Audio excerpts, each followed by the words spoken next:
राधानगरी पोलिसांकडून जयंतीच्या पार्श्वभूमीवर शांतता आणि सुव्यवस्था राखण्यासाठी संचलन राधानगरी पोलीस ठाण्याच्या हद्दीतील गावांमध्ये आणि शहरातील शांतता व सुव्यवस्था राखण्यासाठी आणि रामनवमी, महावीर जयंती, डॉक्टर बाबासाहेब आंबेडकर जयंती, बसवेश्वर जयंती आणि हनुमान जयंतीच्या पार्श्वभूमीवर राधानगरी पोलीस ठाण्याच्या वतीने राधानगरी शहरातील प्रमुख मार्गावर पोलीस संचलन करण्यात आले।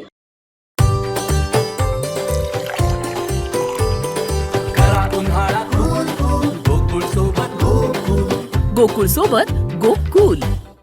पोलीस निरीक्षक संतोष गोरे आणि पोलीस उपनिरीक्षक आकाशदीप भोसले, गोपनीय अंमलदार रजिया पटेल, पोलीस कॉन्स्टेबल पवार, वरुटे, सातपुते, पाटील यांच्या मार्गदर्शनाखाली राधानगरी शहरातील प्रमुख मार्गावरून रूट मार्च काढण्यात आला। सर्व पोलीस कर्मचारी आणि गृहरक्षक दलाचे जवान यामध्ये सहभागी झाले होते। शहरात कोणताही अनुचित प्रकार घडू नये आणि शांतता सुव्यवस्था टिकवण्यासाठी खबरदारीचा उपाय म्हणून पोलिसांनी हे संचलन केलं। रूट मार्चची सुरुवात येथील राधानगरी पोलीस ठाणे, अंबाबाई मंदिर, वरणे चौक, मेन बाजारपेठ, गावठाण, एसटी स्टँड मार्गावरून संचलन करत पुन्हा पोलीस ठाण्यात या रूट मार्चचा समारोप झाला।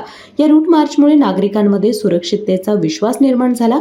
आगामी सण आणि जयंतीच्या काळात सुरक्षेच्या दृष्टीने पोलिसांच्या तयारीची झलक पाहायला मिळाली। केके न्यूज साठी राधानगरीहून मिलिंद कांबळे। अशाच नवनवीन अपडेट पाहण्यासाठी आमच्या केके न्यूज चॅनेलला सबस्क्राइब करा।